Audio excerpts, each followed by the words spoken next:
अमृतमयी ज्ञानेश्वरी या डॉक्टर सौ अनुराधा सुधीर कुलकर्णी लिखित पुस्तकाला प्रस्तावना लाभली आहे डॉक्टर ल गावडे यांची.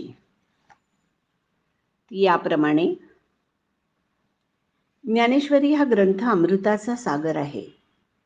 सर्व आर्तांची तृष्णा शमविण्याचे सामर्थ्य ज्ञानेश्वरीच्या शब्दाशब्दात आहे. अमृताच्या माधुरीबरोबर प्रत्येक शब्दाला आध्यात्मिकतेचे, आत्मतत्वाचे व सौंदर्याचे तेजही लाभले आहे. अध्यात्म, धर्म, नीती, योग, शास्त्र इत्यादी सर्व या ग्रंथांमध्ये आहे आणि ते देशकाल परिस्थितीनुसार वर्धनशील अशा परमोदार वृत्तीने अवतरलेले आहे. असा हा विश्वाचा ग्रंथ प्रत्येकाच्या हाती पडावा, मनी मुरावा, हृदयी ठसावा आणि आचरणात यावा असा अलौकिक आहे. पूजनीय विनोबा भावे यांनी तर म्हटलं आहे की मराठी सारस्वत उणे ज्ञानेश्वरी म्हणजे शून्य. संपूर्ण ज्ञानेश्वरी हा एक धर्मग्रंथ आहे. तो स्वतः श्री ज्ञानेश्वरांनीच धर्मकीर्तन हे सिद्धी नेले असे सांगून त्याचे धर्मक्षेत्रातील स्थान स्पष्ट केले आहे. असे असले तरी आपल्या विविध व्यापतापामुळे, आपल्या पुरेशा सवडीअभावी किंवा आध्यात्मिक आकलन आणि अनुभूती यांच्या काहीशा अपुरेपणामुळे ज्ञानेश्वरीच्या अमृतसागरात अवगाहन करणे सर्वांना शक्य होईलच असे नाही. अशा अभ्यासकांसाठी डॉक्टर सौ अनुराधा सुधीर कुलकर्णी यांनी ज्ञानेश्वरीचे रसग्रहण करून सादर केलेली अमृतमयी ज्ञानेश्वरी आपली आध्यात्मिक तृष्णा काही अंशाने का होईना पण तृप्त करण्यासाठी निश्चित उपयुक्त ठरेल असा विश्वास वाटतो. ज्ञानेश्वरीचे रसग्रहण करण्यास तितकीच अधिकारी व्यक्ती लागते. डॉक्टर सौ अनुराधा सुधीर कुलकर्णी यांनी आध्यात्मिक ग्रंथाभ्यासाने तो अधिकार बहुंशी प्राप्त केलेला आहे. मराठी संत साहित्यातील विरहिणी आणि गवळणी या नाममुद्रेच्या त्यांच्या प्रबंधाला पुणे विद्यापीठाने विद्यावाचस्पती म्हणजे डॉक्टरेट ही पदवी देऊन त्यांचा आध्यात्मिक क्षेत्रातील अधिकार मान्य केला आहे.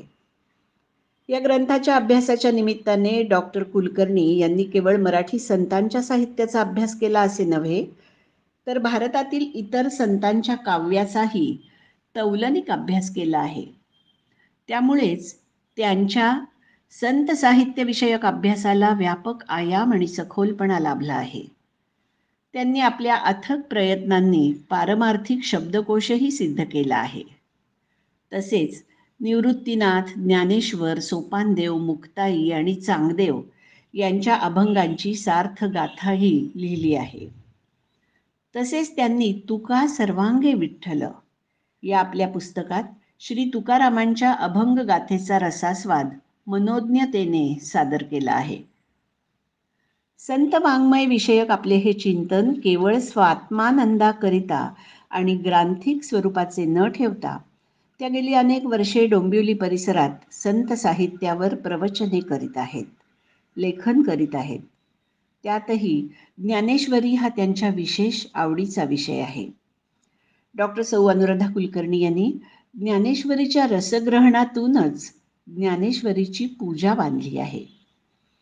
हे पूजन करताना त्यांना ज्ञानेश्वरीतील जे वैचारिक, आध्यात्मिक, काव्यात्मक असे सुंदर मोती सापडले ते त्यांनी अमृतमयी ज्ञानेश्वरी या आपल्या ग्रंथात अशा खुबीने आणि हारीने मांडले आहेत की रसिकांना त्यांच्या सौंदर्याचा, आत्मतेजाचा मोह पडावा.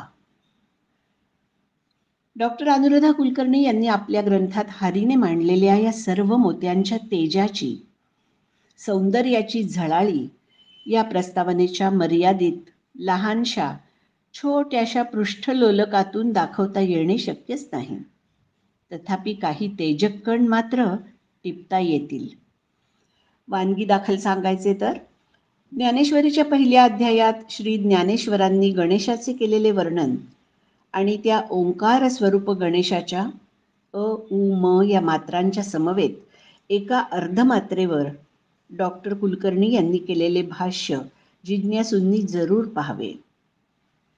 ज्ञानेश्वरीचा 9वा अध्याय म्हणजे एक भव्य दिव्य मनोहर प्रासाद कसा आहे याचे लेखिकेने केलेले काव्यमय वर्णन असेच बहारीने रंगलेले आहे. 12व्या अध्यायाचे स्वरूप विशद करताना लेखिकेची काव्यशक्ती जणू जागृत होते आणि ती लिहू लागते. अनन्य भक्तांच्या भक्तीचा गौरव करताना श्री ज्ञानेश्वरांची वाग्गंगा दुथडी भरून वाहते. या गंगेच्या काठी श्रोत्यांच्या तना मनाला विसावा मिळतो. भक्ती योगाचे विवरण करताना श्री ज्ञानेश्वरांचे हृदय इतके हळूवार आणि कोमल बनते की त्याला बालसुलभ रुजुता आली आहे. त्यामुळेच की काय, त्यांनी अध्यायाच्या प्रारंभी गुरुनमन करताना गुरुला आईचे सर्वांग परिपूर्ण रूपकमय स्तवन केलेले आहे. अशी काव्यात्मक रसमय तेजपुंज स्थळे या ग्रंथात कितीतरी दाखवता येतील.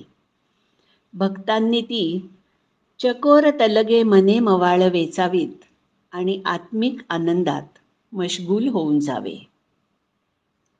डॉक्टर अनुराधा कुलकर्णी यांचा हा प्रकाशित होणारा ग्रंथ त्यांच्या भावी यशाच्या वाटा उजळून टाकील असा विश्वास निर्माण करणारा झाला आहे. त्यांचे हार्दिक अभिनंदन आणि त्यांच्या पुढील लेखन कार्याला खूप शुभेच्छा. डॉक्टर प्र. ल. गावडे. ही प्रस्तावना गावडे सरांनी लिहिली आहे. गावडे सर म्हणजे श्रोत्यांच्या माहितीसाठी सांगते, ते संत साहित्याचे गाढे अभ्यासक, ज्येष्ठ शिक्षणतज्ञ. त्यांच्या हाताखाली अनेक विद्यार्थी PhD होऊन गेले. अशा गावडे सरांनी प्रस्तावनारूपी आशीर्वादच आपल्या अनुराधाताईंना दिलेला आहे.